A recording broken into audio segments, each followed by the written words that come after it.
বিড়াল, কুকুর, পাখি বা কবুতর পালা যাবে কিনা।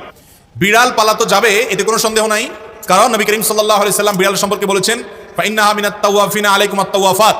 বিড়াল তোমাদের বাসা বাড়িতেই থাকে, এই জন্য তার ঝুঁটাকে তিনি হারাম করেন নাই। বিড়াল যদি কোনো কিছুতে মুখ দেয়, তাহলে কুকুর মুখ দিলে যেরকম হারাম হয়ে যায়, নাপাক হয়ে যায়, বিড়াল যদি মুখ দেয়, বিড়ালের ঝুঁটা কি হয় না, নাপাক হয় না।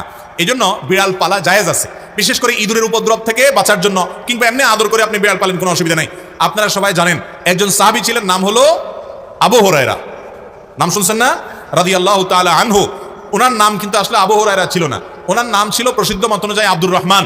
আরো অনেকগুলো মত আছে ওনার নাম নিয়ে, কিন্তু ওনার নাম পরে আবু হুরায়রা উঠে গেছে। কিভাবে? ওনার একটা বিড়াল ছিল, জামার হাতার ভিতরে এই বিড়াল ভরে অনেক সময় মসজিদে নিয়ে আসতেন। তো একবার নবী করিম সাল্লাল্লাহু আলাইহি ওয়াসাল্লাম তার বিড়াল দেখে, তার সবসময় তার সাথে সাথে বিড়ালটা থাকে, এটা দেখে তাকে বললেন, ও বিড়ালের বাপ। আবু হুরায়রা মানে বিড়ালের বাপ। এরপর থেকে ওনার নাম হয়ে গেছে কি? বিড়ালের বাপ। আসলে কি তিনি বিড়ালের বাপ ছিলেন? এটা কথার কথা হয়ে গেছে, রাসূল আকরাম সাল্লাল্লাহু আলাইহি ওয়াসাল্লাম মজা করে বলেছিলেন। তো তারপর থেকে ওই নামে তিনি পরিচিত হয়ে গেছেন। তাহলে তিনি যেহেতু বিড়াল পালতেন, নবী সাল্লাল্লাহু আলাইহি ওয়াসাল্লাম দেখেও বরং রসিকতা করেছেন, কোনো নিষেধ করেন না। তাহলে বোঝা গেল আমাদের বাসা বাড়িতে বিড়াল পালার কোনো অসুবিধা নাই। কুকুর পালার ব্যাপারে তখনই জায়েজ হবে যখন কুকুরটা পালবেন আপনি পাহারাদারের কাজে, এবং সেটা বাসা বাড়ির ভিতরে না, সামনে তার থাকার জন্য আলাদা ঘর করে দিলেন, রাখলেন, খাবারের ব্যবস্থা করলেন। উদ্দেশ্য ঘেউ ঘেউ করবে, চোর ডাকাত আসলে আপনাকে অ্যালার্ম দিবে এবং পাহারাদারি করবে। পাহারাদারের জন্য কুকুর পালা জায়েজ আছে, শিকার করার জন্য কুকুর পালা জায়েজ আছে। আমাদের দেশ সহ পৃথিবীর সব দেশে বিভিন্ন আইন শৃঙ্খলা রক্ষাকারী বাহিনীরা তারা বিভিন্ন কুকুর পোষেন, সেই কুকুরগুলো সিকিউরিটিতে তাদের হেল্প করে থাকেন এবং তাদেরকে প্রশিক্ষণ দেওয়া হয়ে থাকে, এগুলো সবগুলো জায়েজ আছে। কিন্তু বাসা বাড়িতে কুকুর পোষা, এটা ইসলামী শরিয়ার দৃষ্টিকোণ থেকে শখের বশে কুকুর পোষা, এটা জায়েজ নয়। আমাদের একটা বড় সমস্যা হলো, পশ্চিমাদেরকে কোনো কাজ করতে দেখলে আমাদের সমাজের কিছু মানুষ মনে করে ওই কাজটা করলে বোধহয় আমি একটু ভদ্র হইতে পারবো, একটু স্মার্ট হইতে পারবো, আধুনিক হইতে পারবো, জাতে উঠতে পারবো, আমাকে মনে একটু শিক্ষিত লাগবে। এই জন্য ওরা যদি উল্টাপাল্টাও করে অন্ধের মতো সেটা গ্রহণ করে। আছে না নাই? নবী করিম সাল্লাল্লাহু আলাইহি সাল্লাম বুখারী হাদিসে বলেছেন, লা তাদখুলুল মালাইকাতু বাইতান ফিহি কালবুন আও সূরা। যে বাড়িতে কুকুর থাকে, শখের বশে কুকুর পালে কেউ, সেই বাড়িতে আল্লাহর রহমত নিয়ে ফেরেশতা প্রবেশ করে না। তারা নবী করিম সাল্লাল্লাহু আলাইহি সাল্লাম নিষেধ করেছেন।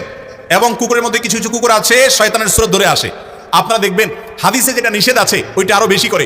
পশ্চিমারা বিড়ালও পালে, কিন্তু বিড়ালের চেয়ে কুকুরের সাথে দুস্তিটা একটু বেশি, কারণ হাদিসে নিষেধ আছে, এই জন্য শয়তান ওটা আরো বেশি করে করা, ক্ষতিগ্রস্ত করতে চায়। মুসলমানের সন্তান কুকুরের গলায় একটা শিকল লাগাইয়া বিদেশি কুকুর কিনে সাথে হাঁটাতে নিয়ে যায় এবং খুব আদর কদর করে, মনে করে এর মাধ্যমে তিনি ভদ্র হয়ে গেছে। ওই পশ্চিমাদেরকে যা দেখে অন্ধের মতো মনে করে ওইটা অনুকরণ করলে সে ভদ্র হবে, তথাকথিত স্মার্ট হবে, আধুনিক দেখাবে।